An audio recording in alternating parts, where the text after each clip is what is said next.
تو یہ حدیث صحیح بخاری اور صحیح مسلم کا میں حوالہ دے چکا. بخاری 4418، صحیح مسلم میں 7016 سے 7019 تک ورڈ بائی ورڈ کعب ابن مالک کی حدیث میں پڑھتا ہوں. آپ متوجہ ہو کر سنیں، انشاءاللہ آپ کو ٹیسٹ آئے گا. اگر میں زبانی بیان کرتا تو اس کا وہ مزہ نہیں تھا. کعب ابن مالک کے بیٹے کا بیان ہے کہ میں نے کعب رضی اللہ تعالی عنہ سے ان کے غزوہ تبوک میں شریک نہ ہو سکنے کا واقعہ سنا. اب یہ تین اصحاب تھے، کعب ابن مالک رضی اللہ تعالیٰ عنہ، دوسرے مرارہ بن ربیع اور تیسرے حلال بن امیہ. ان تینوں کا ذکر اس حدیث میں آ جائے گا. تو ان کا بیٹا کہتا ہے کہ میں نے اپنے باپ سے یہ واقعہ سنا. انہوں نے بتایا کہ غزوہ تبوک کے سوا اور کسی غزوہ میں ایسا نہیں ہوا تھا کہ میں رسول اللہ صلی اللہ علیہ وسلم کے ساتھ شریک نہ ہوا ہوں. البتہ غزوہ بدر میں بھی شریک نہیں ہوا تھا، لیکن جو لوگ غزوہ بدر میں شریک نہیں ہو سکے ان کے متعلق آپ صلی اللہ علیہ وسلم نے کسی قسم کی ناراضگی کا اظہار نہیں فرمایا تھا. کیوں کہ آپ صلی اللہ علیہ وسلم اس موقع پر صرف قریش کے قافلے کی تلاش میں نکلے تھے. یہ ہم سورۃ الانفال میں سن چکے ہیں کہ وہ غزوہ بدر کے لیے تو گئے نہیں تھے، وہ تو ابو سفیان کے قافلے کے لیے گئے تھے. لیکن اللہ تعالیٰ کے حکم سے کسی پہلی تیاری کے بغیر آپ صلی اللہ علیہ وسلم کی دشمنوں سے ٹکر ہو گئی اور میں لیلہ عقبہ ثانیہ میں بھی آپ صلی اللہ علیہ وسلم کی خدمت میں حاضر تھا. یہ وہ رات تھی جو ہجرت مدینہ سے پہلے چند انصار نے آپ صلی اللہ علیہ وسلم کے ہاتھ پر حج کے موقع پر بیعت کی اور آپ کو دعوت دی کہ آپ ہجرت کر کے مدینہ شریف آ جائیں. تو یہ اصل میں آپ کی زندگی کا ٹرننگ پوائنٹ تھا کہ آپ کو ایک الٹرنیٹو بیس مل گئی مدینہ شریف کے اندر اور وہاں سے پھر آپ کی دعوت لانچ ہوئی.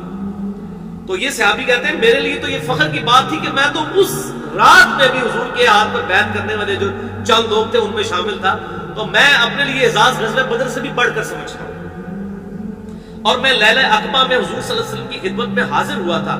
یہ وہی رات ہے جس میں ہم نے مکہ میں اسلام کے لیے عہد کیا تھا اور مجھے تو یہ غزوہ بدر سے بھی زیادہ عزیز ہے، اگرچہ بدر کا لوگوں کی زبانوں پر چرچا زیادہ ہونے لگا ہے. میرا واقعہ یہ ہے کہ میں اپنی زندگی میں کبھی اتنا قوی اور اتنا صاحب مال نہیں ہوا تھا جتنا اس موقع پر تھا، یعنی غزوہ تبوک کے موقع پر. جبکہ میں آپ صلی اللہ علیہ وسلم کے ساتھ تبوک کے غزوے میں شریک نہیں ہو سکا. اللہ کی قسم اس سے پہلے کبھی میرے پاس 2 اونٹ بھی جمع نہیں ہوئے تھے، لیکن اس موقع پر میرے پاس 2 اونٹ موجود تھے. آپ صلی اللہ علیہ وسلم جب کبھی بھی کسی غزوے کے لیے تشریف لے جاتے تو آپ صلی اللہ علیہ وسلم اس کے لیے ذو معنی الفاظ استعمال فرمایا کرتے تھے. لیکن غزوہ تبوک کا جب موقع آیا تو گرمی بڑی سخت تھی، سفر بھی بہت لمبا تھا، بیابانی راستہ تھا اور دشمن کی فوج بھی کثرت سے تھی. تمام مشکلات سامنے تھیں. اس لیے آپ صلی اللہ علیہ وسلم نے مسلمانوں کو اس غزوے سے متعلق بہت تفصیل کے ساتھ بتا دیا تھا. یعنی پہلے آپ صلی اللہ علیہ وسلم جو ہے وہ کنائے سے گفتگو کرتے تھے تاکہ کوئی دشمن سن نہ لے، راز لیک نہ ہو جائے. مثلا بخاری مسلم میں آتا ہے آپ نے اگر مشرق کی طرف جانا ہوتا تھا تو آپ کہتے تھے مغرب میں جائیں گے، تو ہم سمجھ جاتے تھے کہ ہم نے مشرق میں جانا ہے. لیکن یہ ایسا خطرناک موقع تھا کہ آپ نے کھل کر ساری بات کی کہ بھئی یہ ایسا غزوہ ہے، یہ ڈیسائیسو ہے. ظاہر ہے انٹرنیشنل لیول پہ مسلمانوں کی دھاک بیٹھنے والی تھی اور آئندہ آنے والی فتوحات ساری اسی غزوہ تبوک پہ ڈیپینڈنٹ تھی. اور سفر بڑا کٹھن تھا، گرمیوں کا موسم تھا، پھل پک کر تیار ہونے والے تھے اور وہ کہہ رہے ہیں کہ بڑا لمبا سفر تھا. ایریل ڈسٹنس آج بھی اگر جہاز سے سفر کریں تو 550 کلومیٹر بنتا ہے، اور جو ویسے سڑک کا راستہ ہے یا پیدل کا راستہ وہ 700 کلومیٹر بنتا ہے غزوہ تبوک کا، تبوک کے مقام تک پہنچنے کے لیے. اب اتنا مشکل سفر 30,000 جانثار صحابہ کرام رضوان نے کیا، لیکن کچھ پیچھے بھی رہ گئے. تو رومن امپائر سامنے سے 1.5 سے 2 لاکھ کی فوج لے کر کیسر روم آ گیا، لیکن آپ صلی اللہ علیہ وسلم کی ایسی دہشت پڑی کہ وہ مقابلہ کیے بغیر بھاگ گیا. پھر آپ صلی اللہ علیہ وآلہ وسلم نے 20 دن تک وہاں پر قیام کیا. ارد گرد کے قبائل کے ساتھ آپ صلی اللہ علیہ وآلہ وسلم نے معاہدے کیے اور پھر آپ صلی اللہ علیہ وسلم واپس تشریف لے کر آئے. اور پھر دھاک بیٹھ گئی کہ رومن امپائر بھی 30,000 صحابہ اکرام علیہ رضوان جانثاروں کا مقابلہ نہیں کر سکے. پر وہ کہتے ہیں کہ آپ صلی اللہ علیہ وسلم نے چونکہ بڑی کریٹیکل جنگ تھی بڑی تفصیل سے ہمیں بتایا اور کوئی ڈھکی چھپی بات نہیں تھی تاکہ اس کے مطابق ہم پوری طرح تیاری کر لیں. چنانچہ آپ صلی اللہ علیہ وسلم نے اس سمت کی بھی نشاندہی کر دی جدھر سے آپ کے جانے کا ارادہ تھا. مسلمان بھی آپ صلی اللہ علیہ وسلم کے ساتھ بہت تھے، اتنے زیادہ مسلمان تھے کہ کسی رجسٹر میں اگر ناموں کا لکھنا بھی ہوتا تو مشکل پڑ جاتا۔ کوئی بھی شخص اگر اس غزوے میں شریک نہ ہونا چاہتا تو وہ یہ خیال کر سکتا تھا کہ اس کی غیر حاضری کا کسی کو پتہ نہیں چلے گا۔ 30,000 لوگوں میں نہ کوئی کیمرے ہیں، نہ کوئی اس طریقے سے سسٹم ہے کہ آپ کسی کو وہ ڈیٹیکٹ کر سکیں اس حوالے سے کہ یہ فلاں آیا یا فلاں نہیں آیا۔ تو کہتے ہیں کہ اگر کوئی جان بوجھ کر بھی چھپ جاتا ہے اتنے ہزاروں کے مجمع میں تو پتہ نہ چلتا، سوائے اس کے کہ اللہ تعالیٰ وحی کے ذریعے آپ صلی اللہ علیہ وسلم کو آگاہ کر دیتا۔ ہاں اللہ تعالیٰ بتا دیتا تو یہ پتہ چلتا۔ تو اس حدیث سے یہ بات بھی پتہ چلی کہ صحابہ کا یہ عقیدہ تھا کہ آپ صلی اللہ علیہ وسلم کو اللہ کی طرف سے وحی کے ذریعے کو غیبی خبر پتہ چل جائے تو چل جائے، ورنہ آپ صلی اللہ علیہ وسلم خود سے غیب کو حاصل نہیں کر سکتے تھے۔ اس فرق کو سمجھ لیجیے۔ اور میں نے اسی حوالے سے 2 گھنٹے کی گفتگو کی ہے، مسئلہ نمبر 6A کے نام سے علم الغیب سے متعلق فرقہ وارانہ نظریات کا تحقیقی جائزہ۔ اس میں نے یہ حدیث کوٹ کی ہے غزوہ تبوک والی، یہ کہ صحابہ کا کیا عقیدہ تھا کہ اللہ تعالیٰ بتا دے تو پتہ چل جائے، ادروائز آپ صلی اللہ علیہ وسلم سے اگر کوئی چھپنا چاہتا تو وہ چھپ سکتا تھا۔ اور اس کا ذکر سورہ توبہ میں بھی آ چکا ہے کہ اے نبی آپ کے سامنے جھوٹی قسمیں کھائیں گے، آپ تو ان سے راضی ہو جائیں گے لیکن اللہ راضی نہیں ہوگا ان سے۔ تو اس کی غیر حاضری کا کسی کو پتہ نہیں چلے گا سوائے اس کے کہ اس کے متعلق اللہ تعالیٰ وحی کے ذریعے آگاہ کر دے۔ آپ صلی اللہ علیہ وسلم اس غزوہ کے لیے تشریف لے جا رہے تھے تو پھل پکنے کا زمانہ تھا اور سایہ میں بیٹھ کر لوگ آرام کرتے تھے۔ آپ صلی اللہ علیہ وسلم بھی تیاریوں میں مصروف تھے اور آپ کے ساتھ مسلمان بھی، لیکن میں روزانہ سوچا کرتا تھا کہ کل سے میں بھی تیاری شروع کر لوں گا۔ اس طرح ہر روز اسی طرح ٹالتا رہا۔ مجھے اس کا یقین تھا کہ میں تیاری کر لوں گا، مجھے آسانیاں میسر ہیں۔ یوں ہی وقت گزرتا رہا اور آخر لوگوں نے اپنی تیاریاں مکمل بھی کر لی اور آپ صلی اللہ علیہ وسلم مسلمانوں کو ساتھ لے کر روانہ بھی ہو گئے۔ لیکن تھیندے تھیندے تھی جاتا ہے بندہ، اسی لیے کہتے ہیں نا جب حق پتہ چلے فوراً کو۔ آپ صلی اللہ علیہ وسلم مسلمانوں کو ساتھ لے کر روانہ بھی ہو گئے۔ یہ 30,000 کے قریب لوگ تھے۔ اس وقت تک میں نے کوئی تیاری نہیں کی تھی۔ اس موقع پر بھی میں نے اپنے دل کو یہی کہہ کر سمجھایا کہ کل یا پرسوں تک تیاری کر ہی لوں گا اور پھر لشکر سے جا ملوں گا۔ پوچھ کے بعد دوسرے دن میں نے تیاری کے لیے سوچا لیکن اس دن بھی کوئی تیاری نہیں کی۔ پھر تیسرے دن کے لیے سوچا اور اس دن بھی کوئی تیاری نہ کر سکا۔ یوں ہی وقت گزر گیا اور اسلامی لشکر بہت آگے چلا گیا۔ غزوہ میں شرکت میرے لیے بہت دور کی بات ہو گئی اور میں یہی ارادہ کرتا رہا کہ یہاں سے چل کر انہیں پا لوں گا۔ کاش میں نے ایسا کر لیا ہوتا، لیکن یہ میرے نصیب میں نہیں تھا۔ تو یہ بات یاد رکھیں، انسان سے جب برائی ہو جائے نا اس کے بعد اس کو اپنی تقدیر پر ڈالا جا سکتا ہے، لیکن برائی کرنے سے پہلے کوئی شخص نہیں کہہ سکتا جی میری تقدیر میں چونکہ یہ برائی لکھی ہے اس لیے میں اب کرنے لگا ہوں۔ یہ بات سمجھیے، بعد میں اس لیے ڈالا جا سکتا ہے وہ کی تو اپنے نفس کی وجہ سے ہے، لیکن وہ تقدیر میں چیز تھی، یہ ڈٹرمنٹ بھی ہوگی کہ واقعی ویسا معاملہ ہوگا۔ مثال کے طور پر اگر کوئی شخص فیل ہوتا ہے کسی سبجیکٹ کے اندر تو اپنی نااہلی کی وجہ سے ہوتا ہے، لیکن بعض اوقات ٹیچر کہتا ہے بھائی جو تیرے حالات ہیں تو نے فیل ہو جانا ہے، تو فیل ہو جائے تو کیا ٹیچر کو بلیم کرے گا؟ اپنے عمل کی وجہ سے۔ تو اللہ تعالیٰ کا ڈیوائن وزڈم تو بہت بڑھ کر ہے، اللہ تعالیٰ کو مستقبل کے حالات پہلے سے پتا ہے کہ ایسے معاملات ہوں گے تو یہ کیا کرے گا، نہ یہ کہ چونکہ اللہ نے نصیب میں لکھ دیا تھا اس لیے ان کے ساتھ ایسا ہوا۔ یہ عقیدہ نہیں ہے، ورنہ تو رسولوں کا مقدمہ، کتابوں کا مقدمہ ہی اسی بات پر قائم ہے کہ انسان جو کرتا ہے اپنی مرضی سے کرتا ہے۔ ہاں کچھ چیزیں واقعی ایسی ہیں جو اللہ نے انسان کے لیے مقدر کی ہیں اور ان کے بارے میں ہم سے پوچھا بھی نہیں جانا۔ ہمیں نہیں پوچھا جائے گا تیری آنکھیں جو ہیں ان کا رنگ یہ کیوں تھا، تیری عمر اتنی کیوں تھی، تیرے ماں باپ فلاں فلاں کیوں تھے۔ یہ تقدیر سے متعلق ہم سے سوال نہیں ہونے۔ ہاں جن چیزوں کا اللہ نے حکم دیا ہے، نماز پڑھو، حرام سے بچو، یہ ساری چیزیں ہمارے اختیار میں، ان کا ہمیں جواب دہی کرنی ہوگی، اللہ کے حضور پیشی ہوگی۔ تو کہتے ہیں میرے نصیب میں نہیں تھا۔ آپ صلی اللہ علیہ وسلم کے تشریف لے جانے کے بعد جب میں باہر نکلتا تو مجھے بڑا دکھ ہوتا، کیونکہ یا تو وہ لوگ نظر آتے تھے جن کے چہروں سے منافقت ٹپکتی تھی، یا پھر وہ لوگ نظر آتے تھے جنہیں اللہ نے معذور اور ضعیف قرار دے دیا تھا۔ تو یہ بڑی امبیرسمنٹ ہے۔ وہ کہتے ہیں مجھے جب باہر جن کو ہم منافق سمجھتے تھے وہی نظر آ رہے تھے تو مجھے اب یہ میں بھی ان کے ساتھ ہو گیا ہوں۔ آج منو یہ دیہڑا دیکھنا پیا ہے کہ اے لوگ جنہوں کل تک اسی منافق کہتے ہیں آج میں بھی انہوں لسٹ شامل ہو گیا۔ تو تو کہتے ہیں یا تو منافق مجھے نظر آتے تھے یا وہ ضعیف بوڑھے لوگ معذور لوگ جن کو قرآن میں اللہ تعالیٰ نے کہہ دیا کہ وہ اگر قتال میں نہ بھی نکلے تو خیر ہے. تو کہتے ہیں یا وہ نظر آتے تھے اور میں ہٹا کٹا تھا اس کے باوجود میں نہیں گیا, تو یا منافق مجھے نظر آتے تھے اور مجھے بڑی کوفت ہوتی تھی کہ میرا شمار کن لوگوں میں ہو گیا.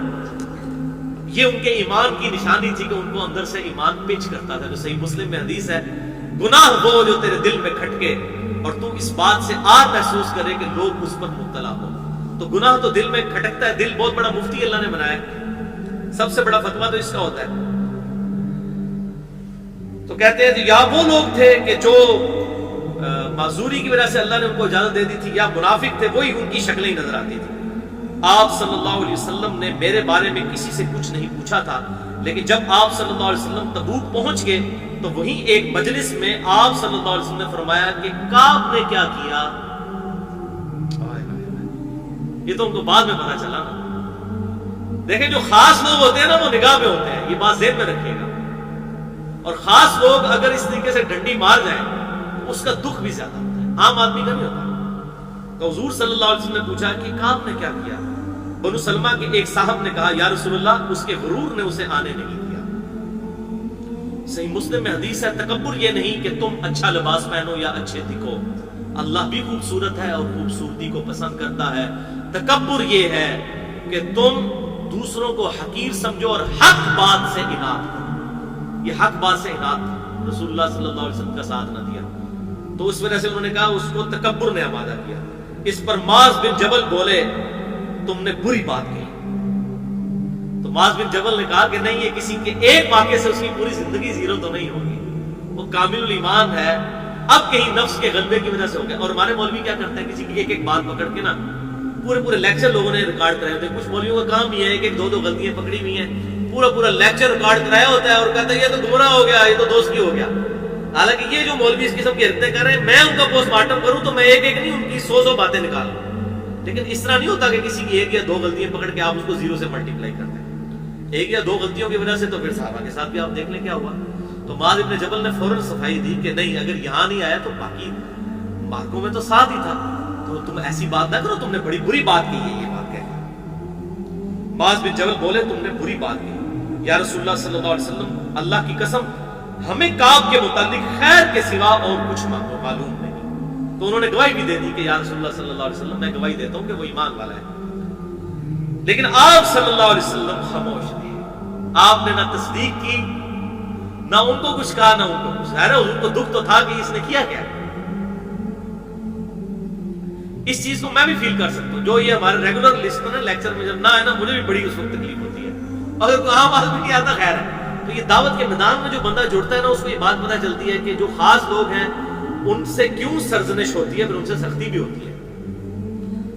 اللہ رسول اللہ صلی اللہ علیہ وسلم نے کچھ نہیں فرمایا اور خاموش رہے. جب مجھے معلوم ہوا کہ آپ صلی اللہ علیہ وسلم واپس تشریف لا رہے ہیں تو اب مجھ پر فکر سوار ہوا اور میرا ذہن کوئی ایسا جھوٹا بہانہ تلاش کرنے لگا جس سے میں کل آپ صلی اللہ علیہ وسلم کی ناراضگی سے بچ جاؤں. اپنے گھر کے ہر عقل مند آدمی سے اس سے متعلق میں نے مشورہ کیا, لیکن جب مجھے معلوم ہوا کہ آپ صلی اللہ علیہ وسلم مدینے سے بالکل قریب تشریف لا چکے ہیں تو غلط خیالات میرے ذہن سے نکل گئے اور مجھے یقین ہو گیا کہ اس معاملہ میں جھوٹ بول کر اپنے آپ کو کسی بھی طریقے سے محفوظ نہیں کر سکوں گا. بس یہی ان کا ٹرننگ پوائنٹ تھا, ورنہ منافق ہو جاتے. چنانچہ میں نے سچی بات کہنے کا پختہ ارادہ کر لیا. صبح کے وقت آپ صلی اللہ علیہ وسلم تشریف لائے. جب آپ صلی اللہ علیہ وسلم کسی سفر سے واپس تشریف لاتے تو یہ آپ کی مبارک عادت تھی کہ آپ صلی اللہ علیہ وسلم پہلے مسجد میں تشریف لے جایا کرتے تھے اور 2 رکعت نماز پڑھا کرتے تھے, پھر لوگوں کے ساتھ مجلس میں بیٹھ جاتے تھے. جب آپ صلی اللہ علیہ وسلم اس عمل سے فارغ ہو چکے تو آپ صلی اللہ علیہ وسلم کی خدمت میں لوگ آنے لگے جو غزوہ میں شریک نہیں ہو سکے تھے اور قسم کھا کر اپنے عذر بیان کرنے لگے. یعنی وہی منافقین جو سورہ التوبہ میں ذکر آیا ہے, 11واں پارہ شروع سے ہوتا ہے کہ ان قریب یہ قسمیں اٹھا کر کہیں گے یا رسول اللہ میری بیوی بیمار تھی, یا رسول اللہ میرا بچہ بیمار تھا, یہ تھا وہ تھا. تو یہ تو آپ کو راضی کر لیں گے لیکن اللہ کو راضی نہیں کر سکتے. اللہ کو تو پتہ ہے یہ جھوٹ بول رہے ہیں. لوگ قسمیں کھا کر اپنے عذر بیان کرنے لگے اور ایسے لوگوں کی تعداد 80 کے قریب تھی. آپ صلی اللہ علیہ وسلم نے ان کے ظاہر کو قبول فرما لیا اور ان سے عہد لیا، ان کے لیے مغفرت کی دعا فرمائی اور ان کے باطن کو اللہ کے سپرد کر دیا۔ آپ صلی اللہ علیہ وسلم کی یہ شفقت تھی، آپ نے کہا ٹھیک ہے چھوڑ دیں گے سب کو، اور دعا بھی کر دی ان کے، یا رسول اللہ آپ اندر چور بھی تو سب کے تھا نا، یا رسول اللہ دعا کرو، ہمارے لیے دعا بھی کرو۔ اب دعا کے لیے کروا رہے تھے، پتہ تو تھا کہ غلطی کی ہوئی ہے، اور جو منافق تھے وہ یہ چاہتے تھے کہ تاکہ حضور کو یقین آ جائے کہ ہم آپ پر کامل ایمان مومنین میں ہم بھی شامل ہیں۔ تو آپ صلی اللہ علیہ وسلم نے سب کو رخصت کر دیا۔ اس کے بعد میں حاضر ہوا، میں نے سلام کیا تو آپ صلی اللہ علیہ وسلم مسکرائے، اور آپ کی مسکراہٹ میں ایک ناراضگی اور طنز تھی۔ اللہ، اس مسکراہٹ کی جو تکلیف ہے وہ حضرت کعب بن مالک نے محسوس کی، کہ وہ ہوتا ہے نا طنزیہ کسی پر مسکرانا۔ اچھا آگے ہو کعب، تم بھی ان لوگوں میں شامل۔ اللہ،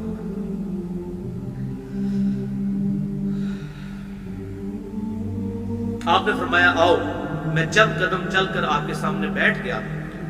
آپ صلی اللہ علیہ وسلم نے مجھ سے دریافت فرمایا کہ تم غزوہ میں کیوں شریک نہیں ہوئے؟ کیا تم نے کوئی سواری نہیں خریدی تھی؟ میں نے عرض کیا میرے پاس سواری موجود تھی، خدا کی قسم اگر میں آپ کے سوا کسی دنیا دار شخص کے سامنے بیٹھا ہوا ہوتا تو کوئی نہ کوئی بہانہ گھڑ کر اس کی ناراضگی سے بچ سکتا تھا۔ مجھے خوبصورتی کے ساتھ گفتگو کرنے کا سلیقہ بھی معلوم ہے، لیکن اللہ کی قسم یا رسول اللہ صلی اللہ علیہ وسلم مجھے یقین ہے کہ اگر آج میں آپ صلی اللہ علیہ وسلم کے سامنے کوئی جھوٹا عذر بیان کر کے آپ کو راضی کر بھی لوں تو جلد اللہ تعالیٰ آپ کو مجھ سے ناراض کر دے گا۔ جھوٹ تو میں بول رہا ہوں گا، اللہ آپ کو وحی کے ذریعے بتا دے گا کہ یہ بھی منافق ہے، اس نے یہ جھوٹ بولا ہے آپ سے۔ اس کی بجائے اگر میں آپ سے سچی بات بیان کروں تو یقیناً آپ کو میری طرف سے ناراضگی تو ہوگی، لیکن اللہ سے مجھے معافی ملنے کی امید ہو جائے گی۔ یہ ہے ایمان۔ کہتے ہیں یا رسول اللہ صرف وقتی طور پہ آپ کی ناراضگی کا سامنا ہوگا، لیکن میں شریعت کی پابندی کو پورا کروں گا۔ اللہ تعالیٰ آپ کو اگر اس معاملے میں ناراض کرے گا تو اس معاملے میں ہو سکتا ہے اللہ تعالیٰ میری توبہ قبول کر کے آپ کو راضی کر دے مجھ سے۔ نہیں، اللہ کی قسم مجھے کوئی عذر نہیں تھا، اللہ کی قسم اس وقت سے پہلے میں کبھی اتنا فارغ البال نہیں تھا، اور پھر بھی میں آپ صلی اللہ علیہ وسلم کے ساتھ شریک نہیں ہو سکا۔ آپ صلی اللہ علیہ وسلم نے فرمایا اچھا اب تم یہاں سے چلے جاؤ یہاں تک کہ اللہ تعالیٰ تمہارے بارے میں کوئی فیصلہ صادر فرمائے۔ تو حضور صلی اللہ علیہ وسلم نے باقیوں کا تو عذر قبول کر لیا، ان کے بارے میں کہا کہ اب تم جاؤ، اللہ تعالیٰ جانے اور اس کا معاملہ، میں اب اس معاملے میں نہیں کروں۔ میں اٹھ گیا اور میرے پیچھے بنو سلمہ کے کچھ لوگ بھی دوڑے ہوئے آئے اور مجھ سے کہنے لگے کہ خدا کی قسم ہمیں تمہارے متعلق یہ معلوم نہیں تھا کہ اس سے پہلے تم نے کوئی کبھی گناہ کیا ہو اور تم نے بڑی کوتاہی کی ہو۔ آپ صلی اللہ علیہ وسلم کے سامنے تم بھی ویسا ہی کوئی عذر بیان کر دیتے جیسا کہ دوسرے لوگوں نے کیا تھا۔ تمہارے گناہ کے لیے حضور صلی اللہ علیہ وسلم کا اللہ کے حضور استغفار کرنا ہی کافی ہو جاتا۔ یہ وہ لوگ جو آج کل بھی ہیں، کچھ بھی ہیں اللہ تیرے محبوب کی امت سے ہیں، اس ٹائم بھی ایسے لوگ موجود تھے، انہوں نے کہا جھوٹ مارنا سی چپ کر کے بعد معافی مانگ لینی سی، اللہ تعالیٰ نے حضور صلی اللہ علیہ وسلم دعا کر دیتے تھے، چھٹی ہو جاتی۔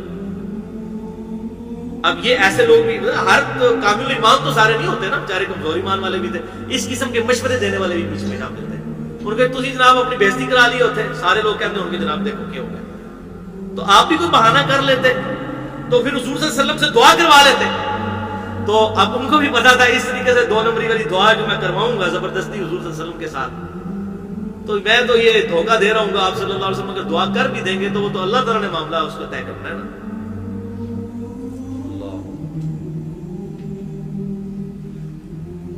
تمہارے گناہ کے لیے آپ صلی اللہ علیہ وسلم کا استغفار ہی کافی ہو جاتا۔ اللہ کی قسم ان لوگوں نے مجھے اس پر اتنا ملامت کیا کہ مجھے بھی خیال آیا کہ مجھے حضور سے جا کر کوئی جھوٹا عذر بیان کر دینا چاہیے۔ یہ دیکھیں ساتھی مروا دیتے ہیں نا، وہ کہتے ہیں اتنا انہوں نے کہا، اتنا مجھے تنگ کیا کہ میں نے کہا اچھا چلو یار میں بھی جا کے کہا تو یار میں نے اس ٹائم آپ کو بات نہیں کی، ٹائم نہیں سی، پوری گل نہیں کر سکیا، ہوں میں تو دسنا اے مسئلہ ہے اس میں، لیکن پھر اللہ تعالیٰ نے ان کی مدد کی اور وہ بچ گئے۔ حتیٰ کہ میں نے ارادہ کیا کہ میں بھی واپس جا کر آپ صلی اللہ علیہ وسلم سے کوئی جھوٹا عذر بیان کروں۔ پھر میں نے ان سے پوچھا کیا میرے علاوہ کسی اور نے بھی میری طرح عذر بیان کیا ہے؟ تو انہوں نے کہا ہاں 2 حضرات نے اسی طرح کی معذرت کی ہے جس طرح کی تم نے کی ہے، اور انہیں بھی وہی جواب ملا ہے جو تمہیں ملا ہے۔ تو میں نے پوچھا وہ دونوں کون ہیں؟ انہوں نے بتایا کہ مرارہ بن ربیع اور حلال بن امیہ رضی اللہ تعالی عنہما، ان دو ایسے صحابہ کا نام انہوں نے لیا جو سالے تھے اور غزوہ بدر میں بھی شریک ہوئے تھے۔ تو انہوں نے کہا اچھا وہ دو بدری صحابی، انہوں نے بھی اسی طرح کیا۔ پھر ان کو ذرا ڈھارس ہوئی کہ میں اکیلا نہیں ہوں، ہے نا، کونوا مع الصادقین، سچوں کے ساتھ رہو۔ تو اب اس چیز نے انہوں نے کہا اچھا چلو یار میں اکیلا نہیں ہوں اس معاملے میں، ان دو کے ساتھ بھی ایسا ہوا ہے تو وہ تو دو، مجھے اپنا تو نہیں پتا لیکن ان دو کے بارے میں وہ بدری صحابی ہیں اور بڑے کامل ایمان مومنین ہیں، اگر ان کے ساتھ بھی ایسا ہوا، انہوں نے بھی اپنا عذر پیش کیا اور آپ صلی اللہ علیہ وسلم نے ان کو بھی کہا کہ جاؤ اللہ کے فیصلے کا انتظار کرو، تو میری بڑی خوش قسمتی ہے اگر میں بھی ان دو کے ساتھ شامل ہوں۔ تو پھر انہوں نے اپنا ارادہ ترک کر دیا، وہ واپس جانے والا جو لوگ ان کو ابھار رہے تھے۔ ان کا طرز عمل میرے لیے نمونہ بن گیا، چنانچہ انہوں نے جب ان بزرگ صحابہ کا نام لیا تو میں اپنے گھر چلا آیا اور آپ صلی اللہ علیہ وسلم نے لوگوں کو ہم سے بات چیت کرنے کی ممانعت کر دی، یعنی مقاطع کر دیا، سوشل بائیکاٹ کر دیا، تمام صحابہ کو حکم دے دیا آپ صلی اللہ علیہ وسلم نے کہ اب ان کے نہ تو سلام کا جواب کوئی دے گا، نہ ان کے ساتھ کوئی بات کرے گا۔ سوشل بائیکاٹ ہے اب ان کا، ان کے ساتھ کسی نے کوئی بات نہیں کی۔ یہ بہت بڑا امتحان تھا، اور ظاہر ہے کہ ایک مسلمان معاشرے میں جہاں پر ایک جماعتی زندگی ہوتی ہے وہاں پر اس طریقے سے لوگوں کی اصلاح کے لیے ایسا بائیکاٹ کرنا ضروری ہو جاتا ہے۔ تو سوشل بائیکاٹ ان کا ہو گیا اس اسلامی معاشرے کے نظم و ضبط کو قائم کرنے کے لیے۔ بہت سے لوگ جو غزوے میں شریک نہیں ہوئے تھے ان میں سے صرف ہم 3 ہی تھے، لوگ ہم سے الگ رہنے لگے اور سب لوگ بدل گئے، ایسا نظر آتا تھا کہ ہم سے ساری دنیا بدل گئی ہے، ہمارا اس سے کوئی واسطہ ہی نہیں ہے۔ 50 دن تک ہم اسی طرح رہے۔ یہ 50 دن بڑا ٹائم ہے اس حالت میں ایک کامل الایمان صحابی کے لیے گزارنا، کہ نہ حضور سلام کا جواب دیں اور نہ صحابہ دیں، نہ کوئی بات کرنے کے لیے تیار ہو۔ اللہ، میرے 2 ساتھیوں نے تو اپنے گھروں سے نکلنا ہی چھوڑ دیا تھا، بس روتے ہی رہتے تھے، لیکن میرے اندر ہمت تھی، میں باہر نکلتا تھا، مسلمانوں کے ساتھ نماز میں بھی شریک ہوتا تھا اور بازاروں میں بھی گھوما کرتا تھا، لیکن مجھ سے کوئی بولتا نہیں تھا۔ میں آپ صلی اللہ علیہ وسلم کی خدمت میں حاضر بھی ہوتا تھا، آپ کو سلام بھی کرتا تھا۔ جب آپ صلی اللہ علیہ وسلم نماز کے بعد مجلس میں بیٹھتے تو میں اس جستجو میں لگا رہتا کہ دیکھوں آپ صلی اللہ علیہ وسلم میرے سلام کا جواب دیتے ہیں یا نہیں۔ میں آپ صلی اللہ علیہ وسلم کے مبارک ہونٹوں کی طرف بھی دیکھتا رہتا کہ ہلتے ہیں یا نہیں۔ یہ آپ ناراضگی کا آپ ذرا اندازہ لگائیں۔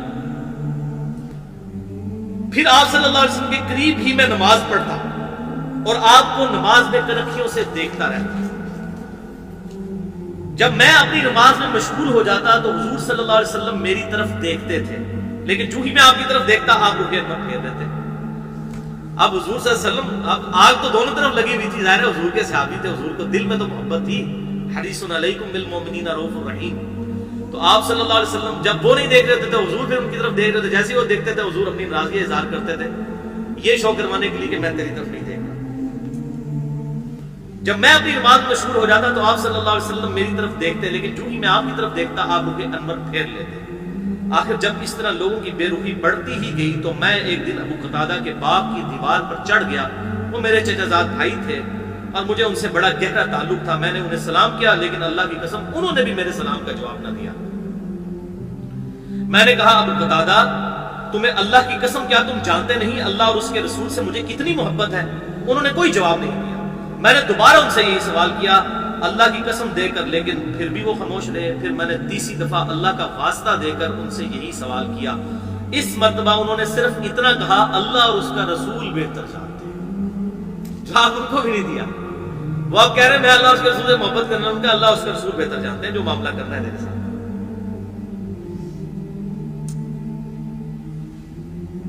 اس پر میرے آنسو پھوٹ پڑے، میں واپس چلا آیا۔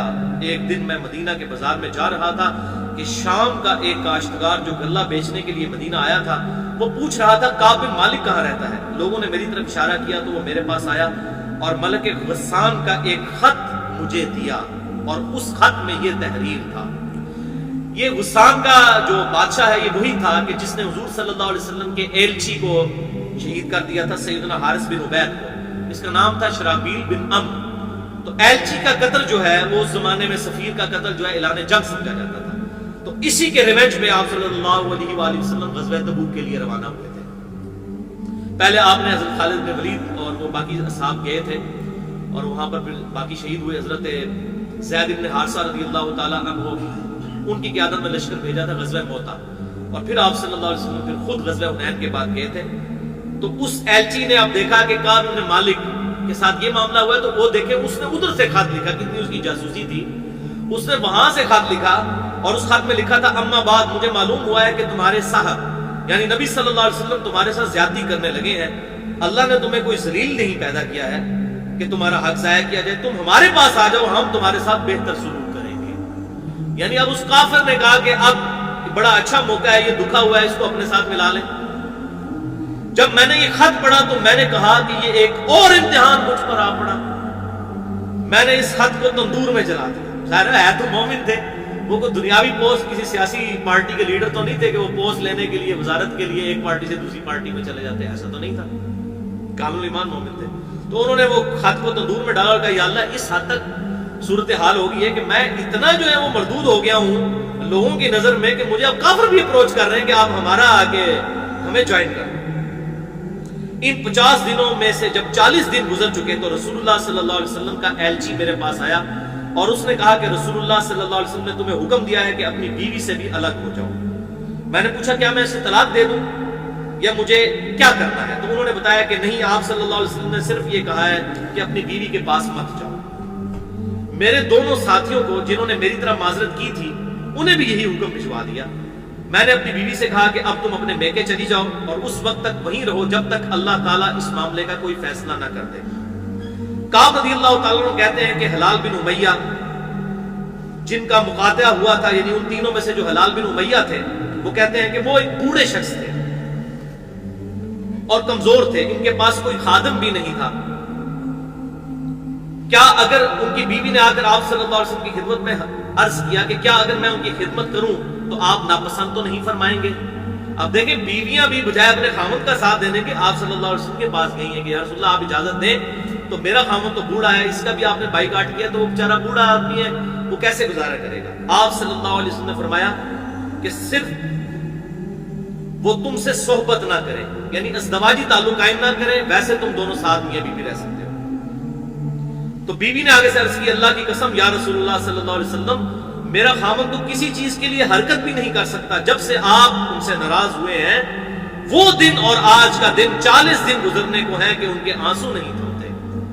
تو یا رسول اللہ صلی اللہ علیہ وسلم بیوی کی اس کو کہاں سے ہوش, تو 40 دن سے اس کے آنسو نہیں. یہ ہے جناب جو بخاری مسلم کی حدیث ہے, تم اس وقت تک تم میں سے کوئی مومن ہی نہیں ہو سکتا جب تک کہ میں اسے اس کے ماں باپ اولاد اور سب لوگوں سے بڑھ کر عزیز نہ ہو. جو یہ اس کی پریکٹیکل مثال ہے. یہاں لوگ کہتے ہیں جناب داڑھی اس لیے نہیں رکھتا کہ بیوی منع کرتی ہے. بیوی جناب داڑھی نہیں رکھنے دیتی, اور اتنے تسی دیکھ لو جناب بیوی کیا کہہ رہی ہے کہ وہ میرے قریب آنا تو دور کی بات, اس کے تو آنسو نہیں رک رہے جب سے آپ ناراض ہیں. میرے گھر کے بعض لوگوں نے مجھے کہا, اب دیکھیں یہ پھر مشورہ دینے والے آ گئے, انہوں نے کہا کہ جس طرح حلال بن امیہ کی بیوی نے ان کی خدمت کی اجازت مانگ لی ہے تو تم بھی جا کر حضور سے اجازت لے لو کہ تمہاری بیوی بھی تمہاری خدمت کر لے.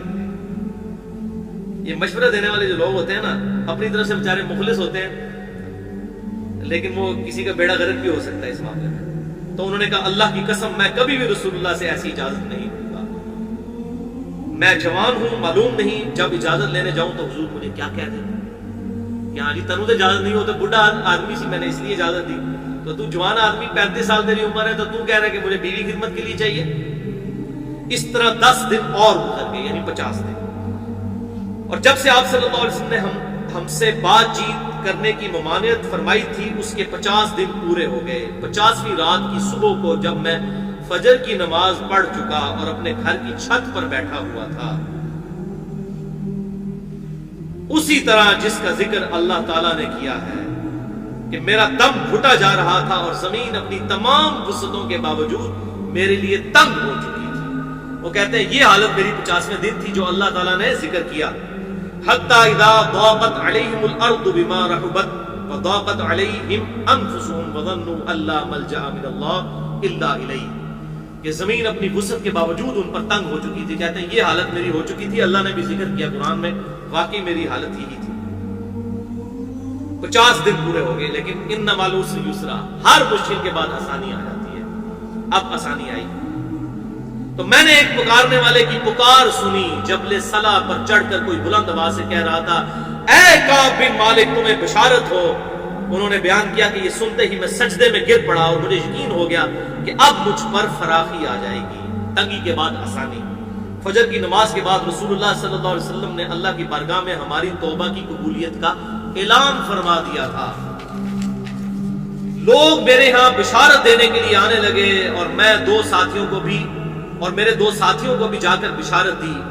ایک شخص زبیر ابن عوام جو اشرا مبشرہ میں سے اپنا گھوڑا دوڑائے ہوئے آ رہے تھے. ادھر قبیلہ اسلم کے ایک صحابی نے پہاڑی پر چڑھ کر آواز دی اور آواز گھوڑے سے زیادہ تیز تھی. جن صحابی نے صلا پہاڑی پر آواز دی تھی جب وہ میرے پاس بشارت دینے کو آئے تو میں نے اپنے دونوں کپڑے اتار کر بشارت کی خوشی میں انہیں دے دیے. اور اللہ کی قسم اس وقت ان دو کپڑوں کے سوا میرے پاس کوئی اور پہننے کی چیز نہیں تھی. میں نے اب یعنی پہننے کی مراد ہے کہ کوئی اچھے کپڑے نہیں تھے, وہی اچھے کپڑے تھے.